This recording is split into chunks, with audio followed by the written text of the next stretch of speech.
Estamos muy, pero muy contentos de poder abrir la palabra de Dios nuevamente. Hoy con un tema, pues, que pienso que será muy interesante, muy relevante para la vida de cada uno de nosotros. Y se titula Justificación versus Santificación. Y hoy vamos a ver algunos principios interesantes entre estas dos fases del Evangelio y cómo interactúan en la dinámica de nuestra salvación eterna. Como siempre que empezamos un tema nuevo, pues tenemos un texto relacionado con la oración. En este caso lo encontramos en Mateo 6, 7 y 8 y nos dicen, Génesis. Y al orar no uséis vanas repeticiones como los gentiles, que piensan que por su palabrería serán oídos, porque vuestro Padre sabe de qué cosas tenéis necesidad antes de que vosotros le pidáis.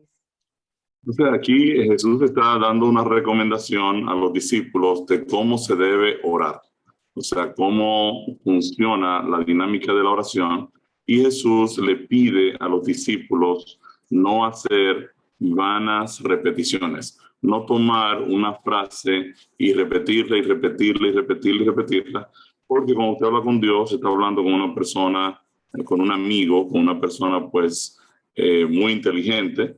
De hecho, con la persona más inteligente que usted pueda haberse relacionado y se podrá relacionar en la historia de su vida, el creador del cielo y de la tierra. Y usted nunca habla con un amigo repitiéndole lo mismo. O sea, cuando usted se encuentra con un amigo, con una persona que usted ama, usted le cuenta sus novedades, le cuenta sus inquietudes, le puede incluso hasta contar sus temores. Entonces usted cuando habla no repite. Oh Señor, oh Señor, oh Señor, oh Señor. No. Eso dice, no hagan vanas repeticiones. Y lamentablemente algunas personas han tomado el Padre Nuestro, que precisamente se encuentra en este libro de Mateo, en el capítulo 6, han tomado el Padre Nuestro para repetirlo y repetirlo y repetirlo, y a veces lo repiten hasta 50 veces. Y esto dice, no lo repitan, sencillamente esta es una oración modelo, una oración que nos sirva de referencia de cómo orar. Entonces, en el conflicto de los siglos, página 515, párrafo 4, dice, forma parte del plan de Dios concedernos en respuesta a la oración hecha con fe lo que no nos daría si no se lo pidiésemos así. Aunque Dios sabe cuáles son nuestras necesidades, Él quiere que nosotros se las pidamos. Él quiere que nosotros oremos, que pasemos tiempo con Él, que nos involucremos en una relación estrecha con Él. Así que quiero invitarle nuevamente a orar conmigo para presentarme delante de nuestro Dios. Querido Padre Celestial, te agradecemos una vez más por la oportunidad que tú nos das de estudiar esta tu palabra, oh Dios. Queremos pedirte la dirección de tu Santo Espíritu. Nosotros, oh Señor, no tenemos la sabiduría para trabajar con tu palabra sin la dirección de tu Santo Espíritu.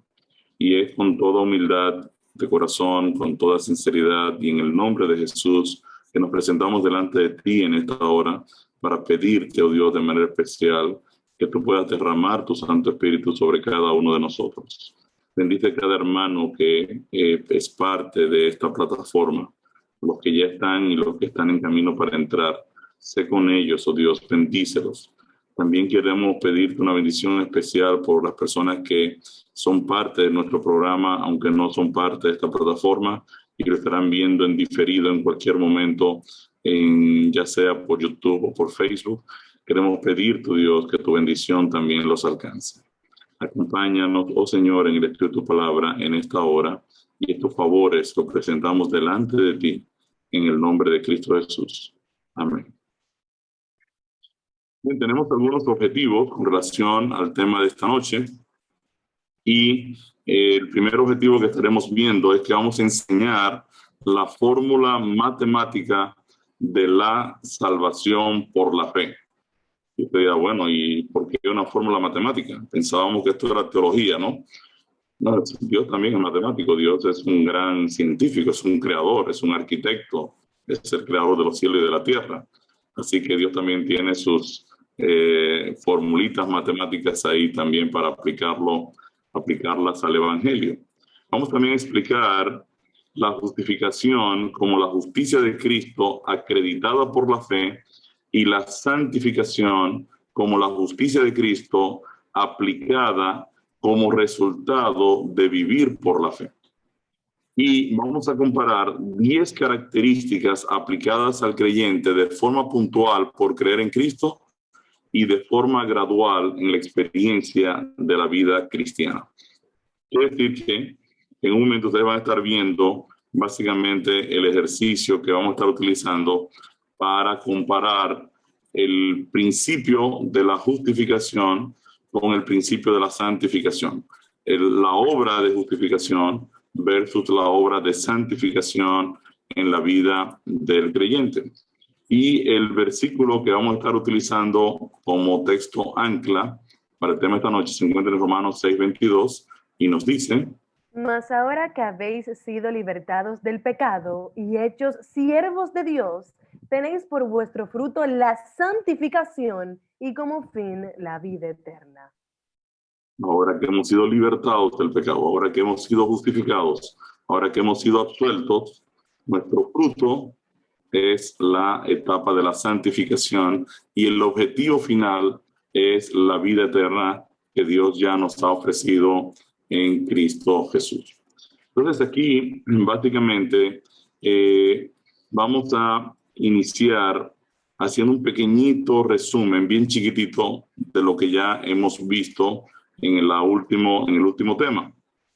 La adoración en sábado conecta fundamentalmente con dos palabras que predominan a través del estudio del Evangelio. En toda la Biblia, estas dos palabras son claves. Y usted lo va a encontrar, pero en cientos de textos bíblicos. Dios te presenta como el creador de todas las cosas, el creador de los cielos y la tierra, el mar, las fuentes de las aguas, el creador del hombre. Yo hice al hombre, yo lo puse en la tierra. El hombre yo lo formé, yo lo hice, mi espíritu estuvo en el proceso de la creación del hombre. Quiere decir que Dios se presenta como el creador y también se presenta en la Biblia como el redentor. En el tema anterior aprendimos que la adoración en sábado está relacionada con el hecho de que Dios es nuestro creador y que el sábado es un monumento anclado en el tiempo que nos recuerda que Dios es el hacedor de todas las cosas. Aquí tenemos uno de los primeros recordatorios a los cuales el sábado quiere apuntar. O sea, en nuestra adoración debemos recordar que Dios es nuestro creador. Dios es nuestro hacedor. Dios es quien nos da la vida, quien nos sostiene la vida, quien nos trajo a la existencia, quien está obviamente aupando o fortaleciendo o energizando nuestra existencia. También observamos que el sábado apunta a Dios como el Redentor. Jesús completó su obra de redención un viernes y descansó el sábado. Aprendimos que el sábado le pertenece al Señor y que es bienaventurado aquel que abraza este pacto y se deleita en su observancia. Esta bendición fue dada a la humanidad, al antropos. Vimos además que a través de toda la Biblia, el sábado fue observado desde Adán hasta Jesús, Pablo y los discípulos, y que el primer intento de cambio del mandamiento ocurrió 300 años después de ser escrito el último libro de la Biblia. Y finalmente aprendimos que, al igual que su obra de creación, Cristo terminó su obra de redención un viernes y descansó el sábado, y que su resurrección en la madrugada del domingo evitó la corrupción de su cuerpo. Básicamente, estos elementos los vimos y los estudiamos ya en el tema anterior. Ahora vamos a hablar un poquito de estos dos elementos, justificación y santificación. Y vamos a comparar la una con la otra y vamos a ver cuán importante y cuán relevante es una versus la otra. En Romanos 5:1, la Biblia enseña: justificados pues por la fe, tenemos paz para con Dios por medio de nuestro Señor Jesucristo. Entonces, la fe es la respuesta humana a la verdad de nuestra salvación provista por Dios en Cristo. La fe. Recuerden que la fe viene por el oír la palabra de Dios. Si yo quiero, obviamente, tener fe, aprender a tener fe, yo necesariamente tengo que estar en contacto con la palabra de Dios. Para que esta respuesta sea genuina, esta respuesta de fe, esta respuesta de creer, debe ser motivada por el amor o por una apreciación genuina por el Evangelio. El conocimiento de la cruz y la comprensión del amor ágape de Dios en nuestro favor provocará un compromiso de corazón de cada uno de nosotros. O sea, quiere decir que cuando yo logro comprender lo que Dios ha hecho en mi favor, entonces eso debe provocar en mí una respuesta. Una respuesta. La comprensión del amor de Dios debe provocar en mí entonces un accionar. Eso nosotros lo vimos en 2 Corintios 5, 14 y 15.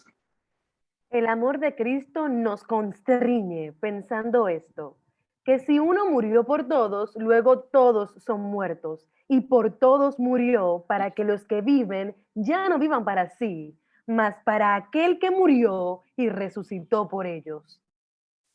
Piensa entonces que el texto dice que el amor de Cristo nos constriñe, nos obliga, nos impele, nos impulsa, nos empuja.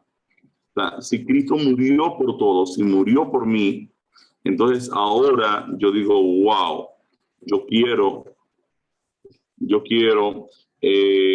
responder a ese amor. O sea, yo quiero buscar la manera de recompensar a mi Señor por ese gran esfuerzo que hizo en mi favor, y yo me siento obligado a vivir ahora para Cristo. Eso es lo que el texto está diciendo. El texto está diciendo, cuando tú tienes ahora una comprensión de la obra de Cristo en tu favor, lo que ha costado tu salvación, lo que Cristo ha puesto en la mesa de negociación para darte vida eterna, eso te debe obligar.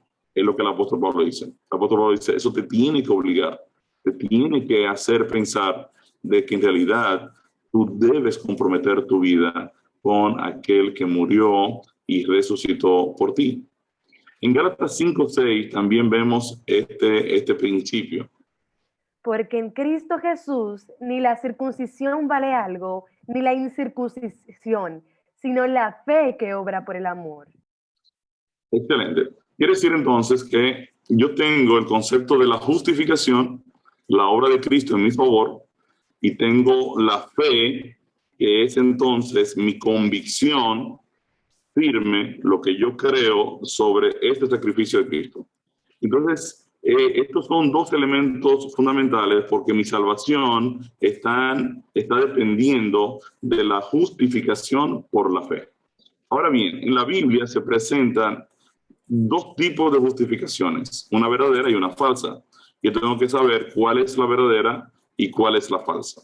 También se presentan dos tipos de fe, una fe verdadera y una fe falsa.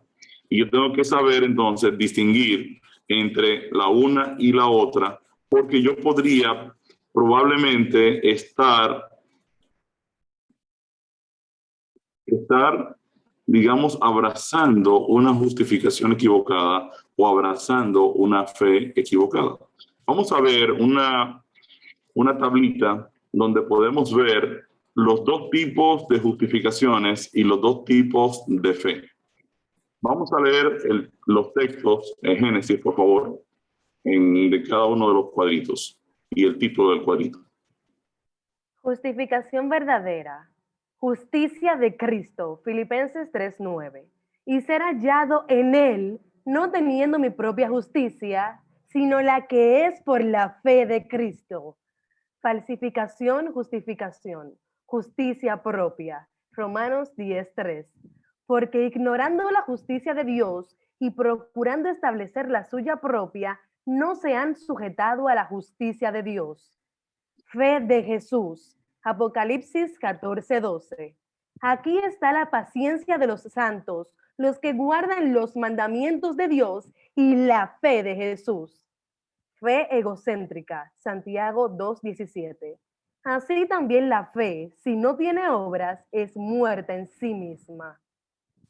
Es interesante aquí porque fíjense que la justificación verdadera es aquella justificación que está anclada en la justicia de Cristo. O sea, es Cristo quien me justifica, es Cristo quien me perdona. O sea, no soy yo quien voy a justificarme o voy a proveer mi justicia o mi bondad o mi justificación para resolver mi problema de pecado.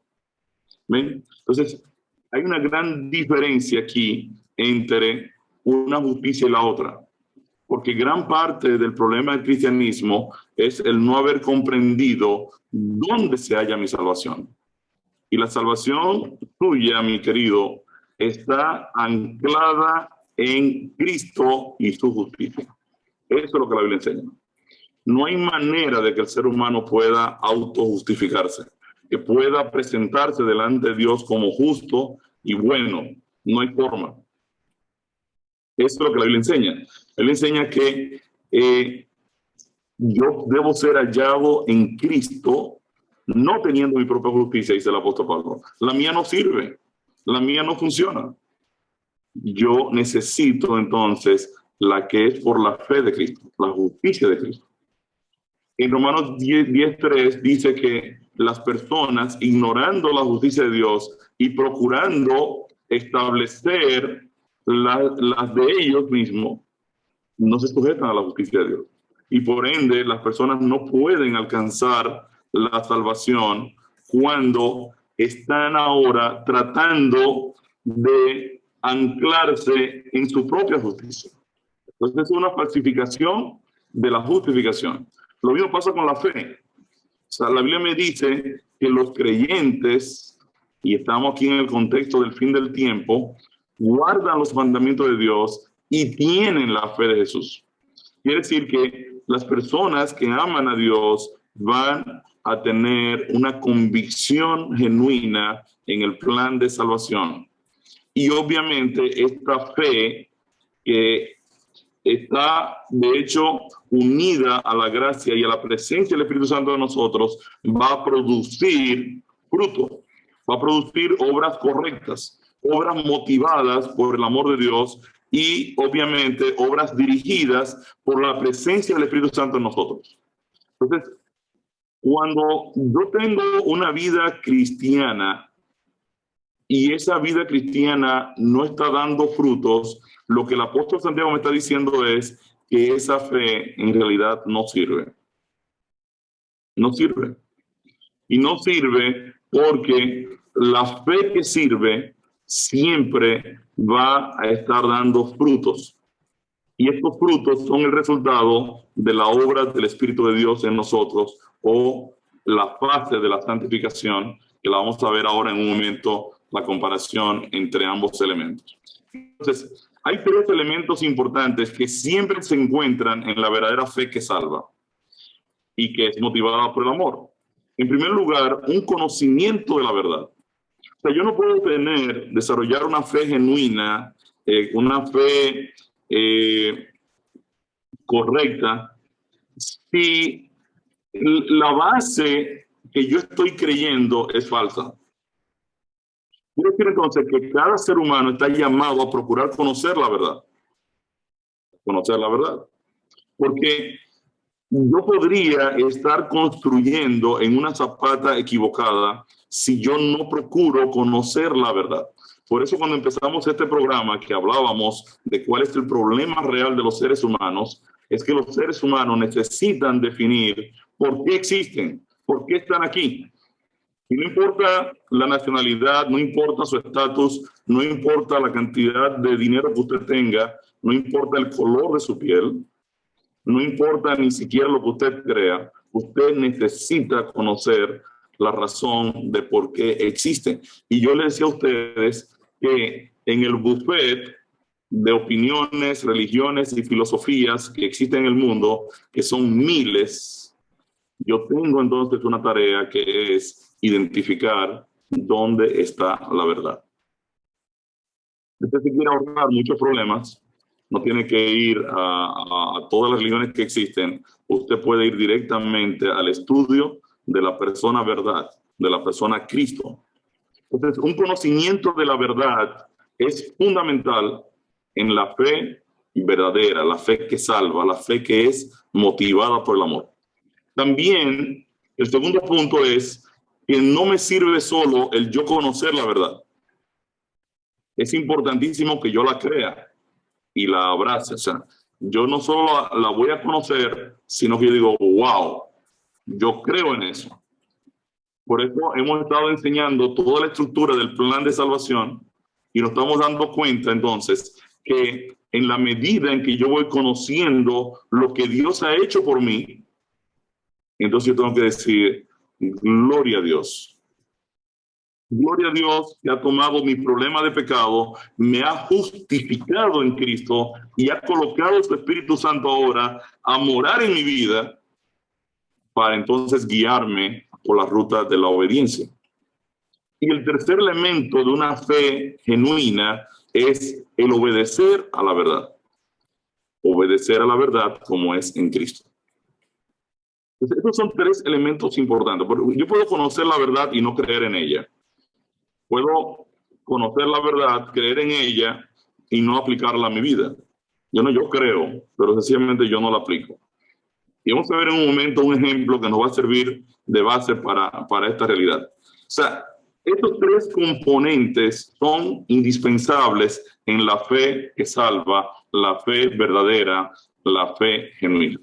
Y habiendo definido lo que es esta fe genuina que salva y habiendo visto qué parte desempeña nuestra salvación, concluiremos nuestro estudio de esta unidad observando las dos principales divisiones que hemos visto hasta ahora. La justificación por la fe y la santificación por la fe, que juntas, trabajan juntas, constituyen esta doctrina de la salvación por la fe. Y ahora nos preguntamos, ¿realmente qué significa y qué está involucrado en la justificación por la fe y la santificación por la fe y en qué aspectos estas dos difieren? Entonces, ustedes recuerdan que al inicio del programa nosotros decíamos que la Biblia tiene un solo propósito, un propósito fundamental. O sea, la razón por la que existe la Biblia se encuentra en 2 Timoteo 3:15. Vamos a recordar este texto para que ustedes no olviden que nos estamos moviendo precisamente en ese camino. A través de todo el programa lo que estamos haciendo es que nos estamos moviendo en la ruta de lo que ha establecido 2 Timoteo 3:15. Miren qué dice el texto. Y que desde la niñez has sabido las sagradas escrituras, las cuales te pueden hacer sabio para la salvación por la fe que es en Cristo Jesús. Entonces decíamos al principio de este programa que el objetivo de la Biblia, la razón por la que fue creada por Dios y Dios nos la entregó, es para darnos sabiduría en el tema de la salvación por la fe en Cristo Jesús. Al día de hoy hemos estudiado el concepto de justificación por la fe como la aceptación por fe del sacrificio de Cristo en la cruz del Calvario. Y decíamos que la primera respuesta del Evangelio al problema humano de que el pecado nos culpa y nos condena de muerte es la cruz de Cristo. Entonces, esto es importantísimo que yo nunca lo olvide, porque yo voy a estar dependiendo de la justicia de Cristo a través de toda mi vida.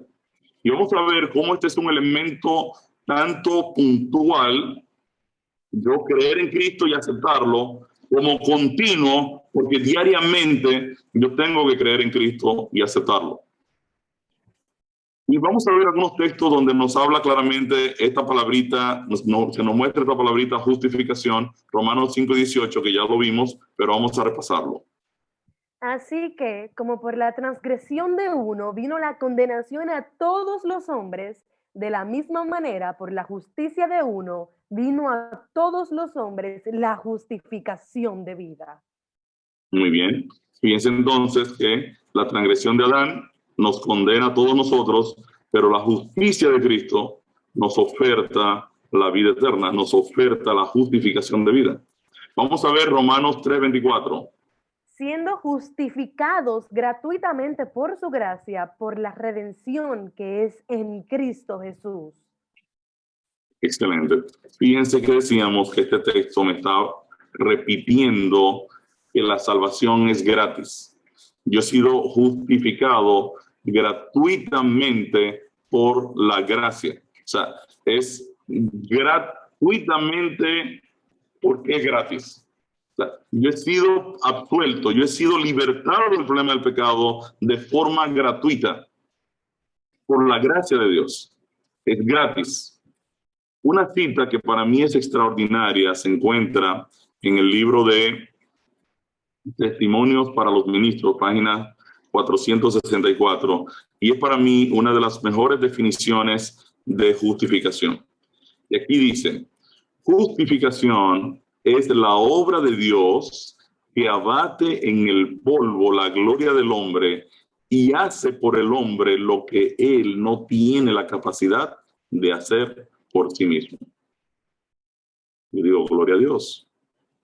Quiere decir, entonces, que la obra de Cristo en mi favor es algo que yo no podía hacer por mí mismo. O sea, los seres humanos no son autosalvables porque se encuentran perdidos. Necesitan un salvador. Y hay muchas iglesias que están presentando y enseñándole a las personas que ellos tienen que hacer para alcanzar la salvación y no le enseñan qué es lo que han hecho por ellos para salvarlos. El evangelio no trata de lo que yo tengo que hacer para ser salvo, sino de lo que Dios ha hecho por mí para yo alcanzar la salvación. Dios me ha regalado la salvación. Dios me la ha dado como un regalo. Entonces, obviamente, la Biblia ahora me está dando sabiduría para mostrarme que todo el proceso de mi redención, ya Dios se ha ocupado de él. Entonces viene la pregunta, si Cristo al morir en la cruz justificó a toda la humanidad o pagó legalmente por el castigo de cada pecador, nos preguntamos, ¿implica esto que todos los seres humanos han sido perdonados? Ustedes recuerdan que hicimos la historia de Wilson. Este fue el señor que se robó el correo de los Estados Unidos y fue condenado a muerte. Luego el presidente de los Estados Unidos le dio un indulto a Wilson y él lo rechaza. Y él dice, no, yo no quiero ese perdón. A mí hay que matarme. Y eso fue a la Suprema Corte de Justicia y no hubo otra cosa que hacer que decir, bueno, pues si él rechaza el perdón, nosotros no podemos obligarlo a aceptarlo. Entonces hay que ejecutarlo. Y Wilson terminó ahorcado. O sea, fíjense que es una cosa terrible lo que pasó con este señor, porque obviamente si a mí me están dando un perdón, y no solo de dejarme vivo, sino vivo y suelto, porque a él lo estaban perdonando para hasta salir de la cárcel. O sea, el perdón era total. Él dijo, no, a mí no hay que perdonarlo. Hay muchos seres humanos que Dios los ha perdonado. Dios ha hecho todo para que cada ser humano alcance la salvación. Y las personas entonces dicen, no, yo no quiero ser perdonado. Eso nosotros decíamos que en el tema 3, nosotros en Cristo, recuerden que vamos por el tema 15 del programa. En el tema 3, nosotros vimos este gráfico y decíamos que la cruz de Cristo cubre a todos los seres humanos que han existido en este planeta. Todos están incluidos en la cruz. La cruz reconcilia a toda la humanidad. Cuando yo entiendo lo que Dios ha hecho por mí a través de Cristo en la cruz del Calvario y lo acepto por la fe, entonces Dios me pasa de un estado de reconciliación a un estado de justificación. Y yo soy ahora justificado por haber creído en lo que Cristo hizo por mí en la cruz del Calvario. Esta decisión que yo estoy tomando, que se hace pública en el bautismo, esta decisión es fundamental. Es fundamental. Porque Dios llama a todos los seres humanos a tomar esa decisión de aceptar a Cristo como Salvador personal. Y a veces nosotros hacemos grandes esfuerzos, hemos hecho docenas de estudios, decenas de estudios bíblicos con cientos de personas. Yo miro con tanta tristeza cómo le resulta tan difícil a los seres humanos aceptar la salvación. Eso a mí me apena.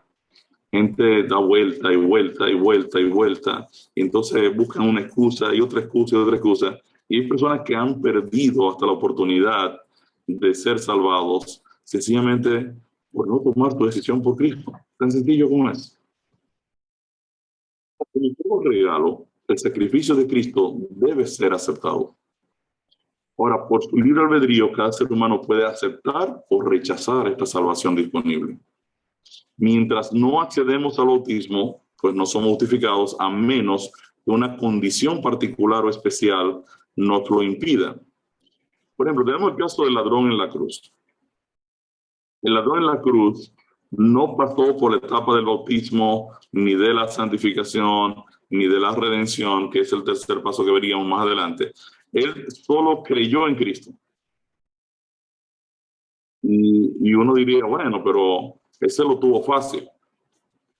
Yo creo que la fe del ladrón en la cruz para mí es bien impresionante.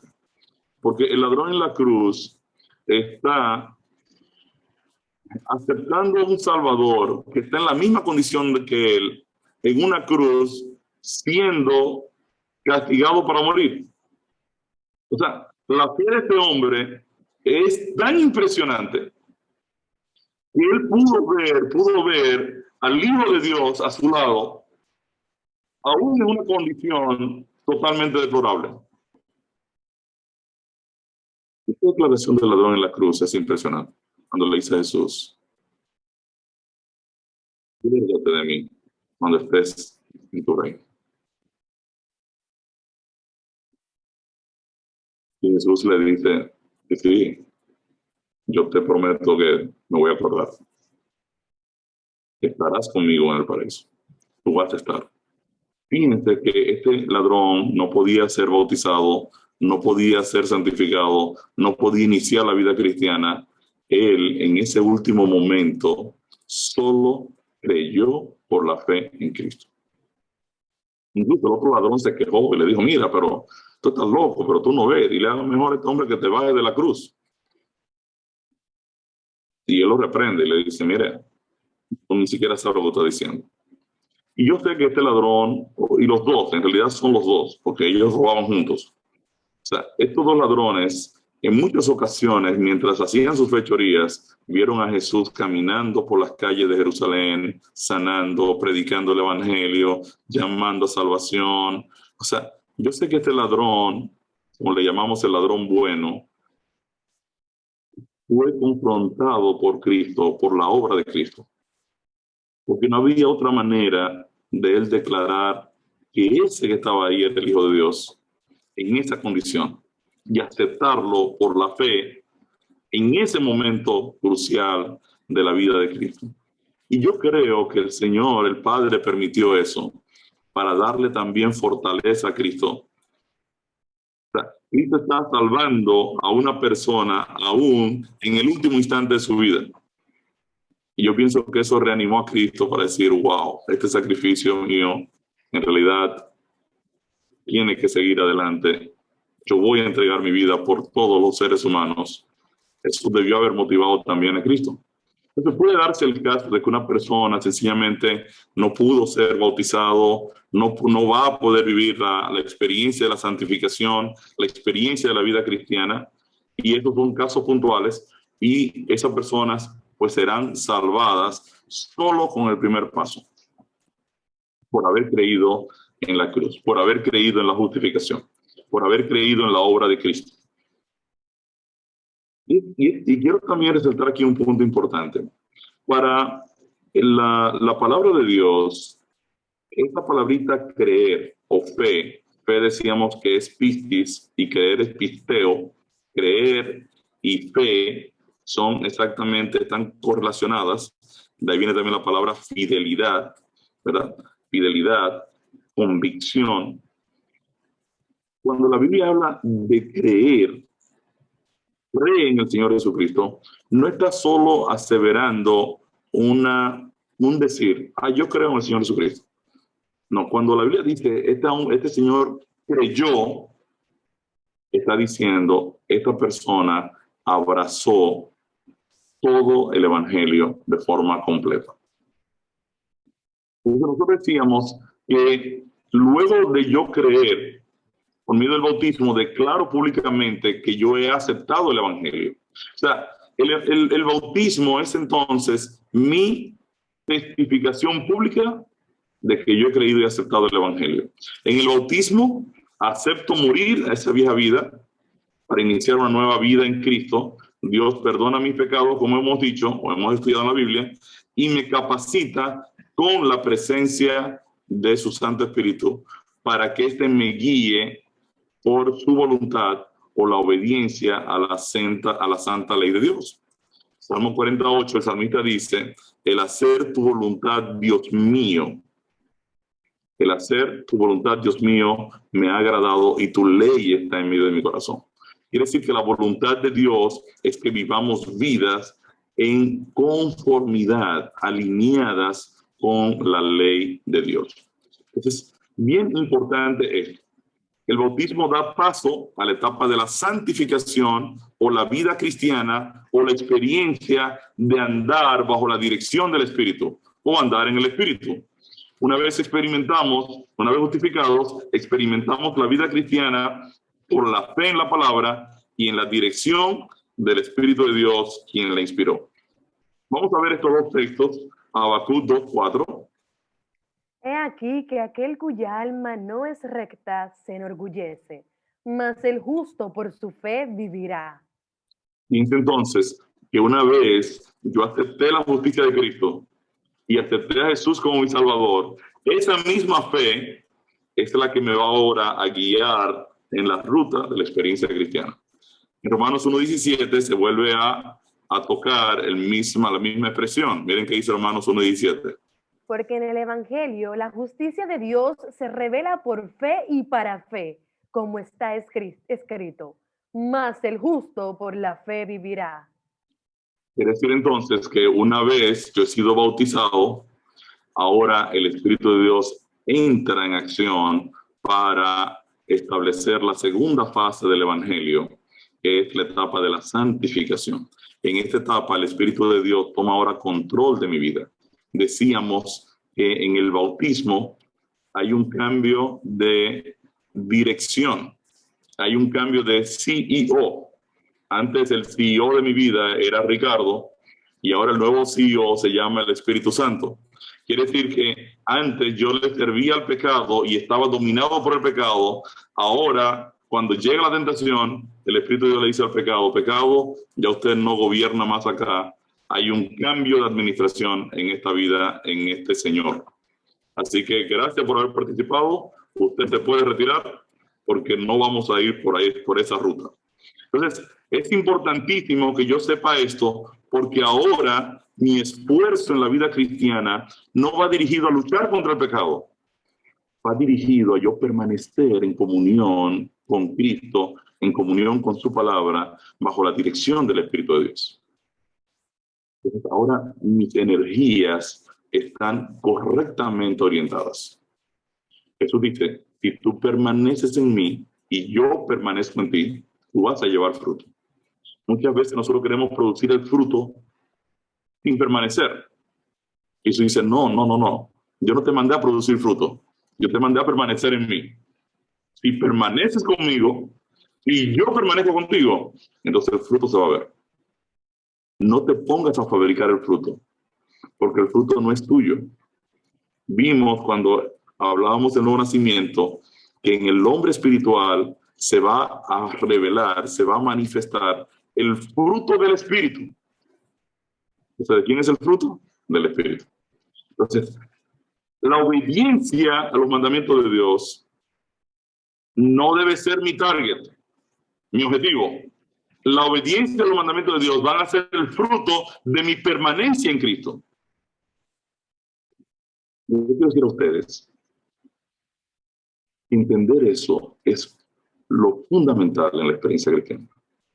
Y yo lo quiero animar a ustedes a estudiarlo y a comprobarlo y a reestudiarlo y reestudiarlo y reestudiarlo.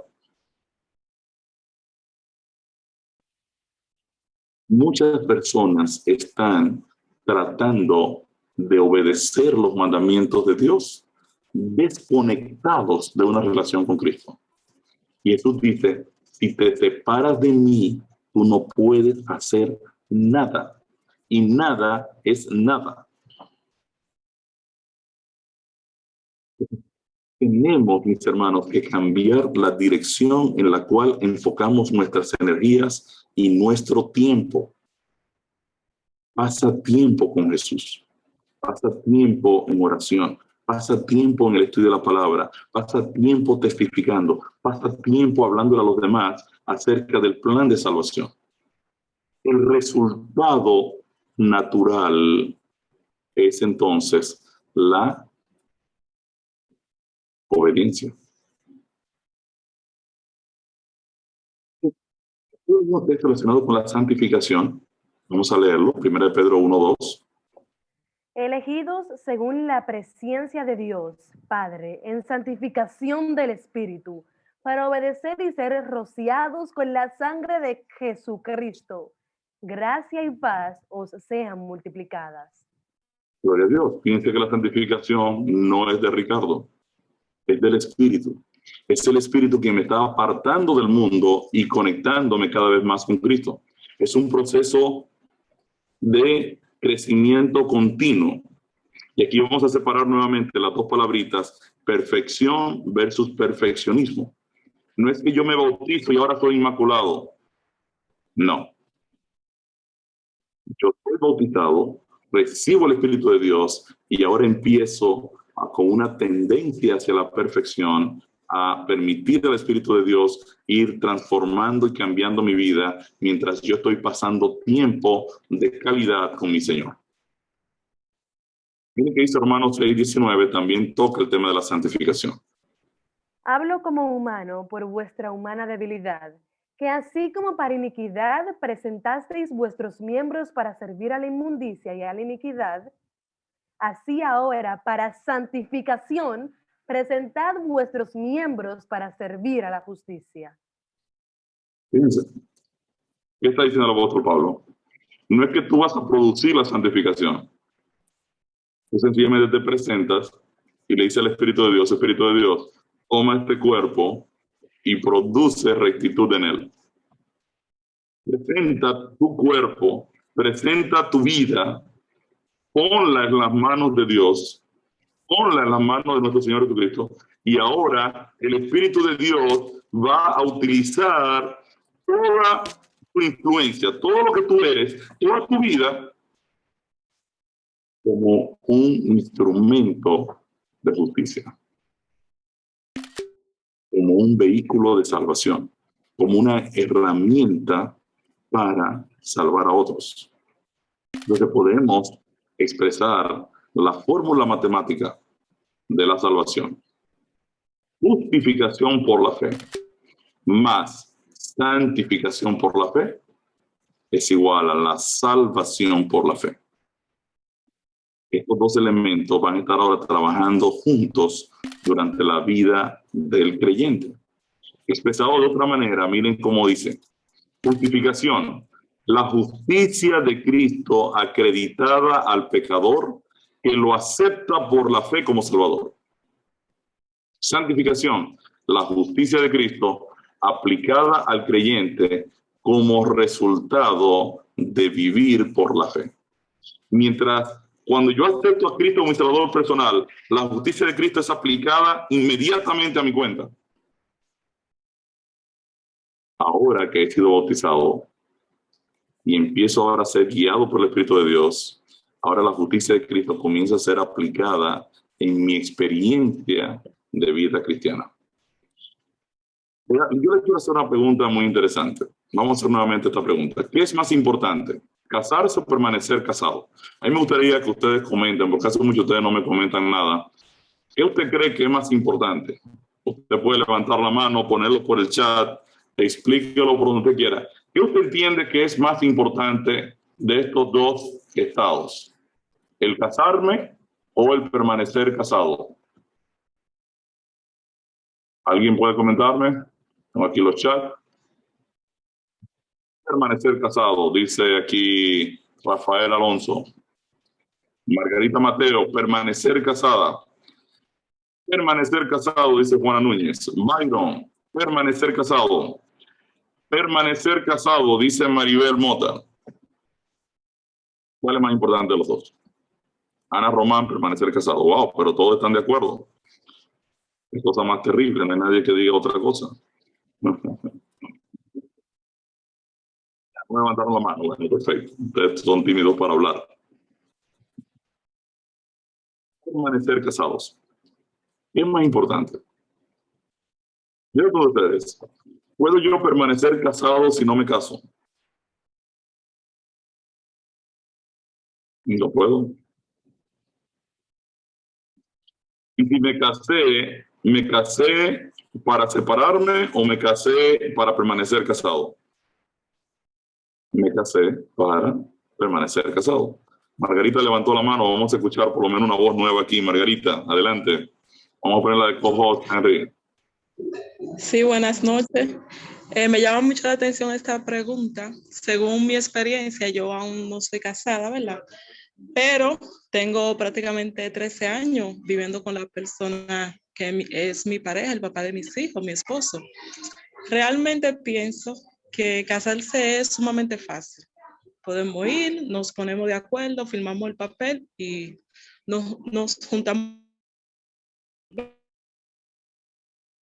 Lo difícil es permanecer en comunión, poder vivir esas diferencias, esas situaciones que se presentan cuando muchas veces pasa dificultad, uno quiere abandonar, no hay un acuerdo, mira, a veces no te soporto. Para mí eso es difícil y esa es la parte que da la batalla, la lucha, el permanecer casado. Eso es lo que yo pienso. Entonces, con Cristo pienso, porque quizá fácil hacer Cristo, bautizo, empiezo a asistir a la iglesia, pero realmente me he dado cuenta que la lucha que tenemos las personas está en no es fácil a la iglesia que quizá aparentó con la ropa como delante de la otra persona, decir, hablar.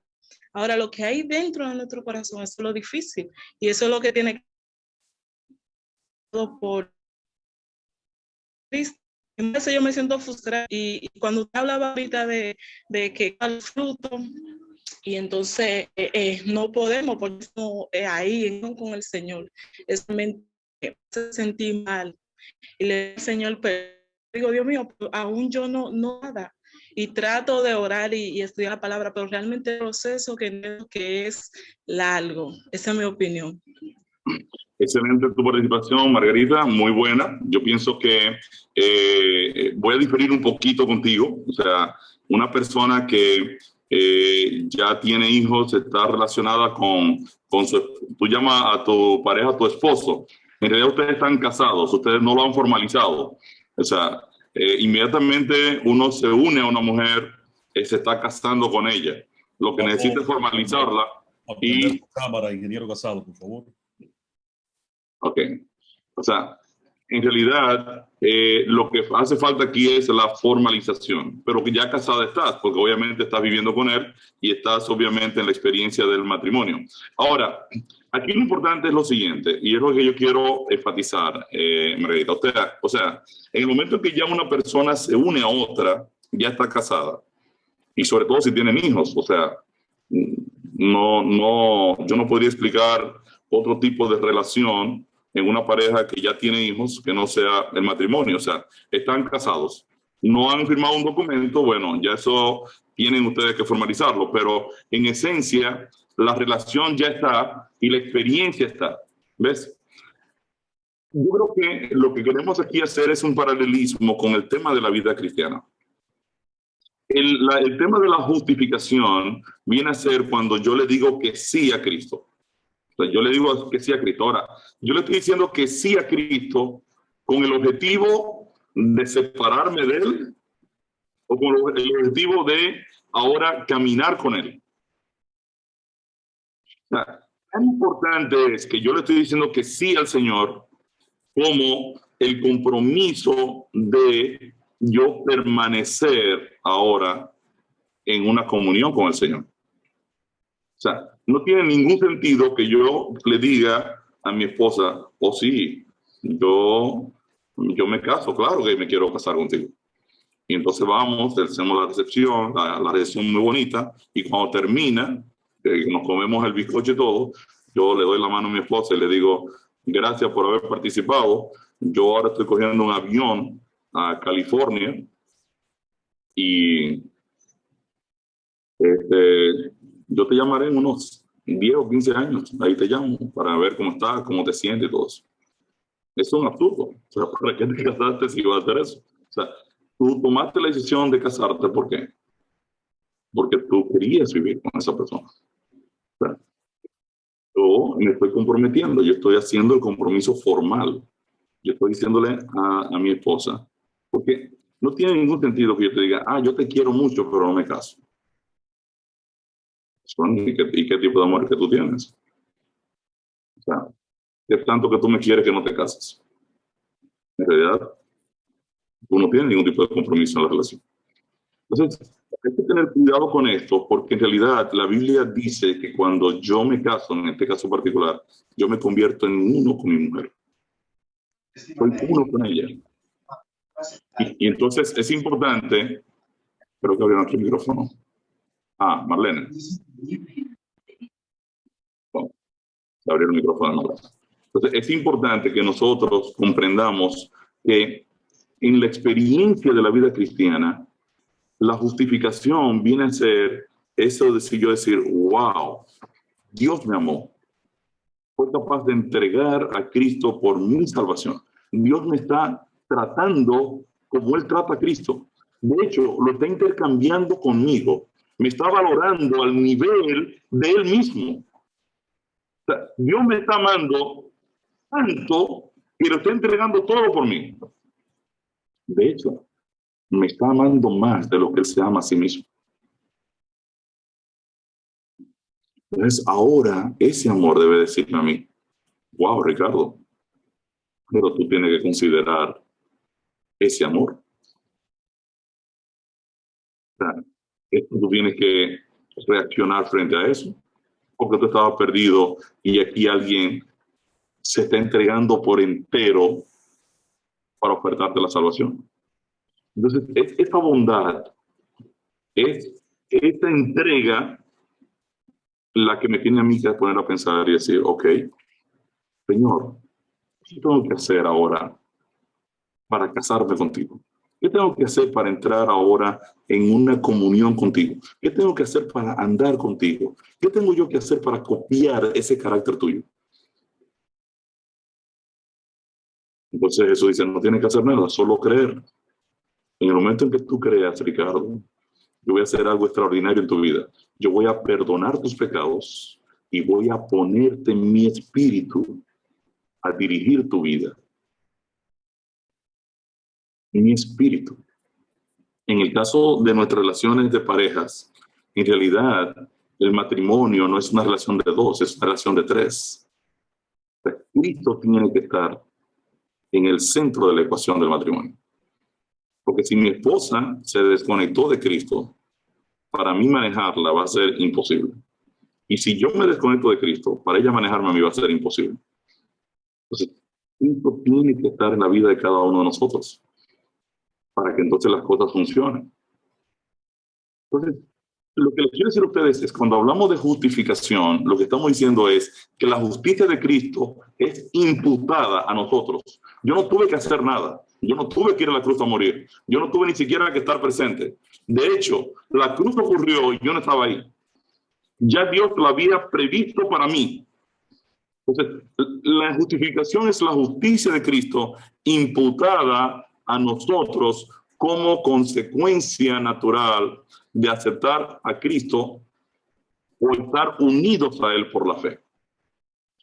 Santificación es la justicia de Cristo siendo impartida a nosotros, es impartida, es partida en muchos pedazos a través de la historia de mi vida, está siendo impartida a nosotros como un resultado de vivir por la fe. Entonces, tanto la justificación, el sacrificio de Cristo aplicado por la fe, como la santificación, la dirección del Espíritu de Dios, le acompañan al creyente en cada área y momento de su vida. Expresado de otra manera, los casados con Cristo mantendrán una relación con Cristo mientras permanezcan casados con Él. Esta relación con Cristo es un proceso diario que se mantiene durante toda la vida del creyente. Entonces, en la experiencia cristiana, las etapas de la salvación en la vida del creyente es que diariamente, yo tengo que presentarme ante el Señor y llevar mis pecados.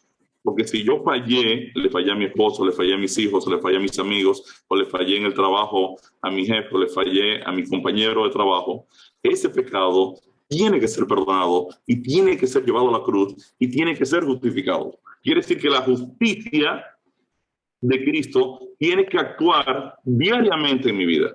Y diariamente yo debo ir a la cruz y pedir perdón por mis pecados. Pero diariamente yo tengo que levantarme y morir al viejo Ricardo y decirle al Espíritu de Dios, ven, toma control de mi vida en este día. Y diariamente el Espíritu de Dios debe dirigir mi vida en la etapa de la santificación. Quiere decir que este es un proceso diario. Diariamente mi pecado es confesado y perdonado. Diariamente mi muerte ocurre y diariamente el Espíritu dirige mi vida. Nosotros vimos que el mayor opositor de la obra del Espíritu Santo en mi vida soy yo mismo. Y vimos que el ego todavía está presente porque el Evangelio en esta etapa de mi vida, ahora mismo, todavía no ha removido la naturaleza pecaminosa que yo tengo. Todavía el viejo Ricardo está aquí adentro, que está inutilizado, que está inhabilitado. Sí, el Espíritu de Dios va a estar trabajando mientras yo esté permitiéndole trabajar.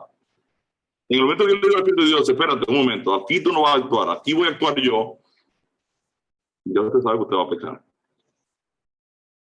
No funciona el negocio. En el momento que yo quiero imponerle mi criterio al Espíritu de Dios, inmediatamente mi naturaleza egoísta entra en acción. Y yo voy a, como decimos aquí en Dominicana, a jalar para mi lado. Búscame lo mío, porque yo soy el centro. Es por ello que diariamente debemos regresar a la cruz y llevar nuestros pecados para ser justificados. Necesitamos morir al yo y resucitar a la vida nueva en Cristo, y debemos contar con la presencia del Espíritu de Dios en nosotros, santificándonos. Hasta esta etapa del proceso, Dios se ha ocupado de nuestra salvación completamente.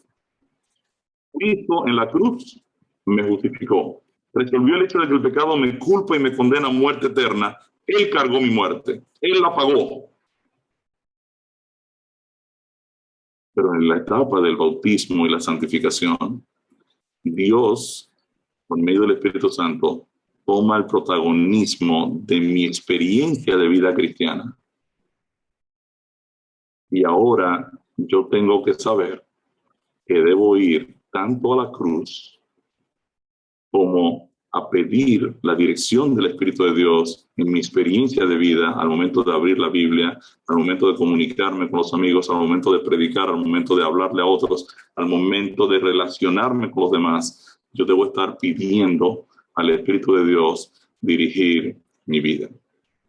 Entonces, en este estudio, ya mañana, vamos a ver cómo la Biblia presenta características puntuales que marcan a cada cristiano al aceptar a Cristo y cómo ésta se convierte en la experiencia de vida del creyente.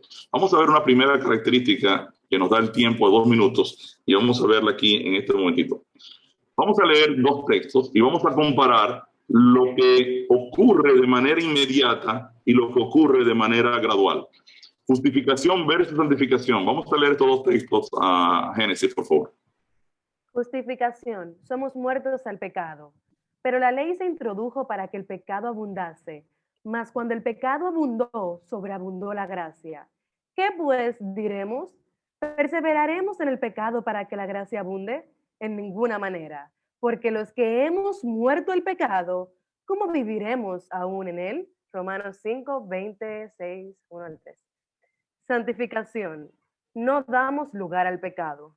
No reine pues el pecado en vuestro cuerpo mortal, de modo que lo obedezcáis en sus concupiscencias, ni tampoco presentéis vuestros miembros al pecado como instrumentos de iniquidad, porque el pecado no se enseñoreará de vosotros, pues no estáis bajo la ley, sino bajo la gracia. Mire aquí los dos elementos, rápidamente. Ya Dios no ve muertos al pecado. Yo acepté a Cristo Jesús. La muerte de Cristo se convirtió en mi muerte. Ya Dios me ve muerto al pecado. Ya mi pecado fue pagado en la cruz del Calvario. Ahora, por santificación, la Biblia me dice, sí, tú estás muerto al pecado, pero que no reine el pecado en ese cuerpo mortal tuyo. O sea, si bien tú estás muerto, en realidad estás inhabilitado, entonces, ahora la palabra te dice, el pecado no debe reinar en tu vida, porque ya tú estás muerto. Si estás reinando el pecado, es porque ahora tú estás viviendo en pecado en la etapa de la santificación, en la etapa de la vida del creyente que debe estar siendo guiado por el Espíritu de Dios. Ahora el pecado te está controlando, aquí hay un problema. Entonces, justificación, somos muertos al pecado, Dios nos ve muertos al pecado, en santificación nos damos lugar al pecado. Entonces, al momento de aceptar a Cristo como nuestro Salvador personal, Dios nos ve muertos al pecado en Cristo. Esto no es en modo alguno una licencia para pecar. En la experiencia de vida nos damos lugar al pecado, porque ahora hemos cedido el control de nuestras vidas a la dirección del Espíritu de Dios. Amén.